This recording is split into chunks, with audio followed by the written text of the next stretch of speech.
Bienvenidos al audiolibro de Cómo pastorear el corazón de tu hijo de Ted Tripp. Hoy veremos la introducción y capítulo 1. Jennifer no estaba haciendo su tarea. Su maestra llamó a los padres de Jennifer para solicitar su ayuda. Ellos no pudieron ayudar. Jennifer, de 12 años de edad, no les obedecía. Ellos esperaban que la escuela proveyera la dirección y la motivación necesaria para su hijo, la cual ellos no habían podido proveer. Esta historia no es inusual. Desde los 10 a los 12 años, una gran cantidad de niños ya se han ido de casa. No me refiero al caso trágico de los niños de Times Square, en la ciudad de Nueva York o en su comunidad. Me refiero a la gran cantidad de niños que a la edad de 10 a 12 años han abandonado de forma real a mamá y a papá como una autoridad o punto de referencia para sus vidas. Nuestra cultura se ha extraviado del camino con respecto a la crianza. Somos una nave sin timón ni brújula. Nos falta un sentido de dirección y la capacidad de dirigirnos a nosotros mismos. ¿Cómo ha ocurrido esto? Varios problemas han convergido en esta intersección en nuestro tiempo y en nuestra cultura. Muchas personas tienen hijos, pero no quieren ser padres. Nuestra cultura les ha convencido de que necesitan saciar su sed personal, buscar su realización personal prioritariamente, para estar satisfechos y completos. En una cultura abstraída en sí misma, los niños son un impedimento obvio. Por esta razón, los padres pasan muy poco tiempo con sus hijos. La idea de un tiempo cualitativo es más atractiva que el concepto de antaño de un tiempo cuantitativo. Los padres de hoy son parte de una generación que abandonó la autoridad. Las protestas antirracistas y antiguerreristas de la década de los 60 afectaron sus ideas de forma poderosa. El movimiento de protesta se enfrentó con el status quo. Cambió nuestra forma de pensar concerniente a la autoridad y a los derechos individuales. Como resultado, ya no es culturalmente aceptable que papá sea el jefe en la casa. Mamá ya no hace obedientemente lo que papá dice, o simplemente pretende hacerlo. Papá, por su parte, no tiene miedo de que le echen del trabajo por un capricho. Los jefes de ayer usaban la autoridad para lograr sus metas. Los de hoy usan bonos e incentivos. ¿Cuál es mi punto? Simplemente este. Los niños que crecen en ese clima ya no se sientan en filas ordenadas en la escuela, ya no piden permiso para hablar, ya no temen las consecuencias de contrariar a sus padres, no aceptan un papel de sumisión en la vida. ¿Cómo afecta eso a la crianza? Los métodos antiguos de la crianza ya no funcionan. Los métodos autoritarios de antaño son inefectivos, pero no conocemos ningún método nuevo que en realidad lo sea. La iglesia tomó prestado el antiguo método de «presta atención, muchachito», o «te abofetearé», para criar a los niños. Parecía funcionar. Eran sumisos externamente, pero este método ya no resulta tan efectivo porque nuestra cultura no responde a la autoridad como lo hizo una generación atrás. Lamentamos que este método haya pasado porque extrañamos la simplicidad del mismo. Sin embargo, me temo que hemos pasado por alto sus metas y metodologías no bíblicas. Los padres hoy día están frustrados y confundidos. Los niños no actúan como deberían y los padres no saben por qué. Muchos han concluido que la tarea es imposible. Algunos se desvinculan en frustración. Otros siguen tratando de hacer que el antiguo método de la fuerza bruta funcione. Mientras tanto, una generación de niños se está desperdiciando. Nuestra cultura evangélica está tan perdida como la sociedad en general. Estamos perdiendo a nuestros hijos. Los padres de niños pequeños viven en un miedo mortal cuando comienzan a pensar en la adolescencia. Los padres de los adolescentes les recuerdan continuamente que el turno de ellos vendrá. Cuando yo tenía 3 adolescentes, la gente me consolaba. La expectativa es que el problema crece con los niños. El propósito de este libro es afirmar que la situación no es irremediable. Tú puedes criar a tus hijos de forma piadosa en este siglo. No necesitas, de hecho, No te atrevas a rendirte concluyendo que la tarea es imposible. La experiencia te puede decir que el fracaso es inevitable, pero la experiencia es una guía insegura. La única guía segura es la Biblia, la revelación de Dios, quien tiene un conocimiento infinito y por lo tanto te puede dar la verdad absoluta. Dios te ha dado una revelación robusta y completa. Te presenta un cuadro verdadero y total de los hijos, los padres, la vida familiar, los sistemas de valores, la formación, el cuidado, la disciplina. Todo lo que necesitas con el fin de ser equipado para la tarea de la crianza. No se ha probado que los caminos de Dios sean inadecuados, simplemente no se han empleado. La iglesia refleja los problemas de la cultura porque no criamos a la generación anterior bíblicamente.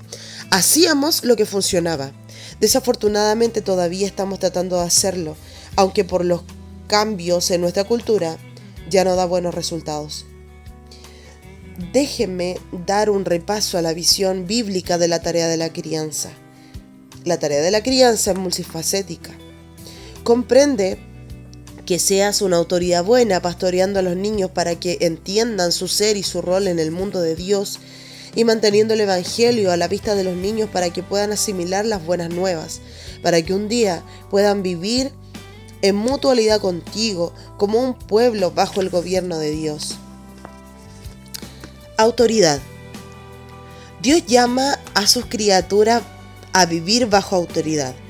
Él es nuestra autoridad y ha investido autoridad en personas dentro de las instituciones que ha establecido: hogar, iglesia, Estado, negocios. No debes avergonzarte de ser una autoridad para tus hijos. Ejercitas la autoridad como un agente de Dios y por tanto no debes dirigir a tus hijos según su agenda o para la conveniencia, sino que debes dirigirlos en nombre de Dios y para el bien de ellos. Nuestra cultura tiende a los polos extremos de un continuum. En el área de la autoridad, tendemos a un autoritarismo graso al estilo John Wayne, a ser debiluchos. Dios te llama por su palabra y su ejemplo a ser una autoridad verdaderamente bondadosa. Dios te llama a ejercer autoridad no para lograr que tus hijos hagan lo que tú quieras, sino para ser un verdadero siervo, una autoridad que ofrece su vida. El propósito de tu autoridad en la vida de tus hijos no consiste en mantenerlos bajo tu poder, sino en fortalecerlos para que tengan dominio propio al vivir libremente bajo la autoridad de Dios. Jesús es un ejemplo de esto. Aquel que te manda, aquel que posee toda autoridad, vino como un siervo. Él es un rey que sirve. También es un siervo que reina. Él ejerce una autoridad soberana que es bondadosa, una autoridad ejercida en favor de sus súbditos. En Juan 13, Jesús, quien sabía que el Padre había puesto todas las cosas bajo su autoridad, tomó una toalla y lavó los pies de sus discípulos. Cuando los otros se ponen bajo su autoridad, son capacitados para vivir libremente en la autoridad del Evangelio. Como padre, debes ejercer autoridad. Debes demandarles obediencia a tus hijos porque Dios los llama a obedecerte y honrarte. Debes ejercer autoridad no como el jefe de los esclavos, sino como alguien que verdaderamente les ama. Los padres que son déspotas benevolentes no tienen generalmente hijos que se apresuran a salir del hogar, pues son raras las veces en las que salen de hogares donde sus necesidades son satisfechas. ¿Quién quiere salir de una relación donde se siente amado y respetado? ¿Qué hijo correría de alguien que le entiende a Dios y sus caminos, entiende el mundo y cómo funciona y que está comprometido con su éxito? Mi observación después de 35 años de administración en la escuela, crianza, trabajo pastoral y consejería demuestra que los niños, por lo general, no se rebelan contra la autoridad que es verdaderamente bondadosa y abnegada. Pastoreo. Si la autoridad describe mejor la relación entre padres e hijos, la mejor descripción de la actividad del padre o la madre hacia el hijo es el pastoreo.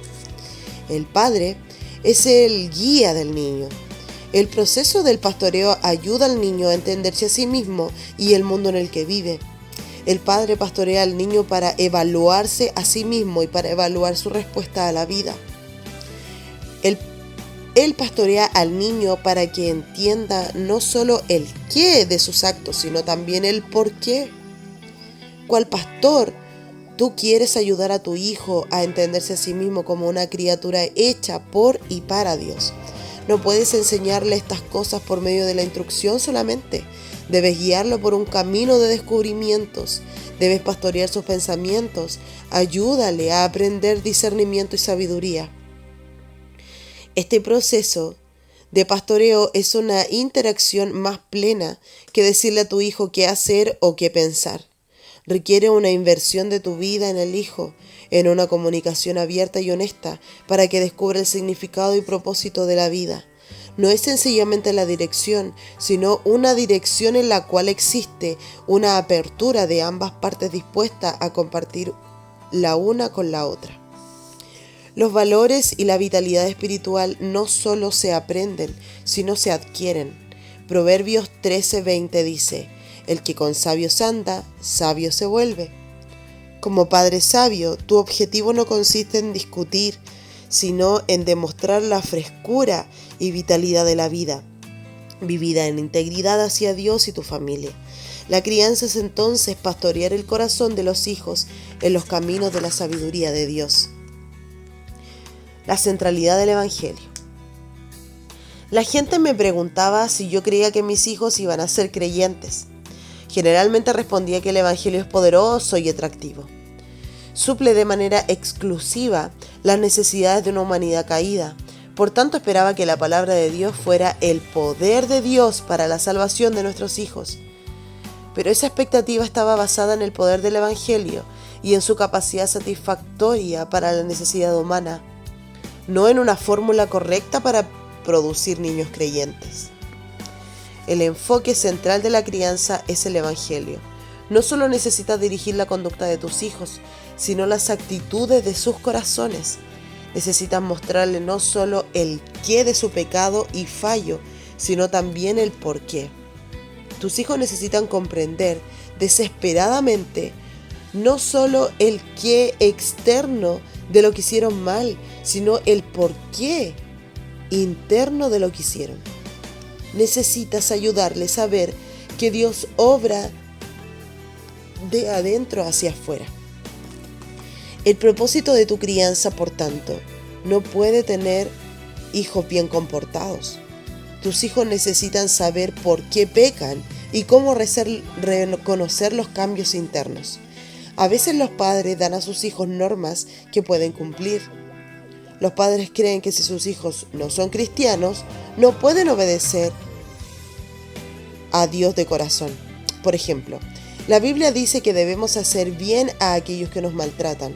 Pero cuando los hijos son intimidados en el patio de la escuela, los padres les dicen que ignoren al intimidador. Peor aún, algunos padres les dicen que golpeen a otros si les golpean primero. Este consejo no bíblico aleja a los niños de la cruz. No hace falta la gracia de Dios para ignorar al opresor. No hace falta la gracia sobrenatural para defender sus derechos. Sin embargo, hacer bien al opresor, orar por los que le maltratan y encomendarse al juez justo requiere que un niño se vea frente a frente con la pobreza de su propio espíritu y su necesidad del poder transformador del Evangelio. La ley de Dios no es fácil para el hombre natural. Su nivel es muy alto y no puede ser alcanzado aparte de la gracia sobrenatural de Dios. La ley de Dios nos enseña nuestra necesidad de la gracia. Cuando no les presentan las normas de Dios a tus hijos, les quitan la misericordia del Evangelio. La asimilación del Evangelio. A fin de cuentas, tus hijos deben asimilar el mensaje del Evangelio. Cada hijo en un hogar cristiano va a examinar en algún momento las afirmaciones del Evangelio y va a determinar si adoptar su verdad o no. Imagínate el proceso de esta forma. El niño toma los enunciados del Evangelio en un brazo de distancia y le da vueltas en su mano para determinar si lo abraza o lo echa fuera. El padre tiene la oportunidad maravillosa de ayudar a este niño a investigar todas sus preguntas acerca de la fe. La palabra de Dios es robusta. La fe cristiana puede resistir el escrutinio más minucioso y honesto. No todos tienen la obligación de hacer todas las preguntas, pero cada persona tiene la obligación de hacer las preguntas que tiene. Mutualidad como pueblo bajo Dios. Recientemente tuve una conversación con mi hijo. Me estaba hablando de las cosas que Dios le estaba enseñando. Compartía nuevas ideas acerca de sí mismo y lo que significaba conocer a Dios más allá de meras teorías. Al hablar, me pareció que no estaba hablando con mi hijo solamente, sino con un hombre. No le estaba instruyendo. Estábamos compartiendo la bienaventuranza de conocer a Dios. Experimenté un maravilloso sentido de mutualidad con este hombre, quien una vez era un muchacho, a quien instruí, discipliné y por quien luché en oración. Gracias, Dios. Parte 1. Fundamentos para la crianza bíblica. Llega al corazón de la conducta. Capítulo 1. Las Escrituras enseñan que el corazón es el centro del control de la vida, por lo que la vida de una persona es el reflejo de su corazón. Proverbios 4:23 lo dice de esta forma: sobre toda cosa guarda tu corazón, porque de él mana la vida. El cuadro de palabras es gráfico. El corazón es el manantial de donde fluyen los asuntos de la vida, y la conducta de una persona era una expresión de la abundancia del corazón. Este tema se repite en otro pasaje de la Biblia. Puedes verlo en la siguiente manera. El corazón determina la conducta. Por tanto, lo que dices y haces expresa la orientación de tu corazón. Marcos 7, 21 y 22 dice: porque de dentro del corazón humano salen los malos pensamientos, la inmoralidad sexual, los robos, los homicidios, los adulterios, la avaricia, la maldad, el engaño, el libertinaje, la envidia, la calumnia, la arrogancia y la necedad. Estas maldades, en hechos y en palabras, vienen de dentro del corazón. Lo que tus hijos dicen y hacen es un reflejo de lo que está en sus corazones. Lucas 6:45 corrobora este punto. El que es bueno de la bondad que atesora en el corazón produce el bien, pero el que es malo de su maldad produce el mal, porque de lo que abunda en el corazón habla la boca. Estos pasajes son instructivos para la labor de la crianza de los niños, pues nos enseña que la conducta no es el asunto fundamental. El asunto básico es lo que está ocurriendo en el corazón, porque el corazón es el centro del control de la vida. Muchas veces los padres se distraen con la conducta, y es fácil entender por qué. Lo que les advierte de la necesidad de disciplinar a sus hijos es la conducta. La mala conducta irrita, llama la atención y se convierte en su enfoque. Por lo tanto, como padre, tú crees que has corregido a tu hijo cuando él ha cambiado una conducta inaceptable por una conducta que apruebas y aprecias. Te preguntarás entonces, ¿cuál es el problema? El problema es este. Las necesidades de tu hijo son más profundas que su conducta desagradable. Recuerda, su comportamiento no surge sin causa. Su conducta, las cosas que dice y hace, refleja su corazón. Si en verdad le vas a ayudar, debes estar preocupado con las actitudes del corazón que dominan su conducta. Un cambio en la conducta no proviene de un cambio en el corazón. No es recomendable, es condenable.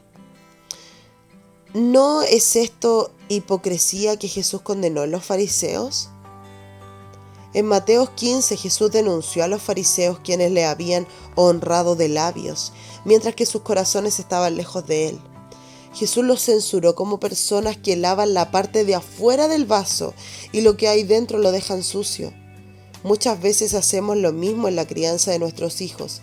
Demandamos un cambio en la conducta, pero no tratamos con el corazón que impulsa esa conducta. ¿Qué debes hacer, pues, con la corrección y la disciplina? Debes demandar una conducta apropiada, pues la ley de Dios lo demanda. Pero no puedes quedar satisfecho dejando las cosas a ese nivel. Debes entender y debes ayudar a tu hijo a entender la manera en el que su descarriado corazón ha producido una conducta torcida. ¿Cómo se extravió su corazón para producir esta conducta? ¿Cuáles son las formas características en su inhabilidad y rechazo a conocer, confiar y obedecer a Dios han dado como resultado acciones y palabras malas? Tomemos un ejemplo familiar de cualquier hogar donde hay dos o más niños. Los niños están jugando y de repente una pelea comienza a causa de uno de los juguetes. La reacción es clásica. ¿Y quién lo tenía primero?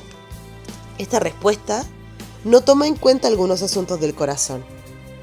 ¿Quién lo tenía primero? Tiene que ver con un asunto de justicia y la justicia trabaja a favor del niño más rápido en tomar el juguete. Cuando miramos la situación en términos del corazón, los asuntos cambian, pues ahora tienes dos ofensores. Ambos niños están mostrando una dureza de corazón contra el otro y están siendo egoístas. Ambos están diciendo: no me importas tú ni tu felicidad, solo me preocupo de mí. Quiero este juguete y mi felicidad depende de que yo lo posea. Voy a tenerlo y voy a ser feliz sin importar lo que significa para ti. Esa es la realidad. En términos de los asuntos del corazón, tienes entonces dos niños pecadores que se prefieren a sí mismos antes que al otro y que están quebrantando la ley de Dios. Claro, las posiciones de cada uno son diferentes. Uno está tomando el juguete que el otro niño tiene, mientras que el otro mantiene la ventaja. Pero en ambos casos el asunto del corazón es el mismo. Quiero mi felicidad a expensas de la tuya. Puedes ver cómo las actitudes del corazón dirigen la conducta. Esto es siempre cierto, por lo cual todo comportamiento está ligado a alguna actitud del corazón. La disciplina tiene que tratar con las actitudes del corazón. Comprender esto hace maravillas a la disciplina, pues se enfoca el corazón como el centro del asunto, no la conducta. Además, se enfoca la corrección en cosas más profundas que un cambio en la conducta, porque el centro de la confrontación es lo que está ocurriendo en el corazón. Su propósito es desenmarcar el pecado del niño, ayudándole a comprender cómo refleja un corazón que se ha desviado. Esto lo lleva a la cruz de Cristo, afirma la necesidad de un Salvador y provee oportunidades para mostrar la gloria de Dios, quien envió a su Hijo a cambiar corazones y a librar a la gente de la esclavitud del pecado. Este énfasis es el principio fundamental de este libro. El corazón es el manantial de la vida y por esa razón la crianza se ocupa de pastorear el corazón. Debes aprender a trabajar de la conducta del corazón, exponiendo los asuntos del corazón a tus hijos. En resumen, debes aprender a involucrarte con ellos, no solamente reprenderlos. Ayúdales a ver las maneras en las que ellos han tratado de saciar la sed de sus almas con aquello que no puede hacerlo. Debes ayudar a tus hijos a tener una perspectiva clara de la cruz de Cristo. Permíteme hacer una proposición. La conducta es originada en el corazón, así que la corrección, la disciplina y la formación, todo lo que es la crianza, debe ir dirigido al corazón. La tarea fundamental de los padres es pastorear el corazón de los hijos. Esta proposición va a dirigir todo lo que hagas como padre, determinará tus metas, suplirá los métodos y dará forma a la idea de cómo crecer tus hijos. Este libro trata de todas las facetas de la crianza. Por tanto, veremos la perspectiva bíblica de la tarea de la crianza, examinaremos el desarrollo del niño, nos enfocaremos en los objetivos de los padres, consideraremos los métodos de formación y en todos estos tópicos el tema central será el pastoreo del corazón. No te estoy ofreciendo una metodología inteligente y simple ni estoy promoviendo un plan de 3 etapas para producir niños sin problemas.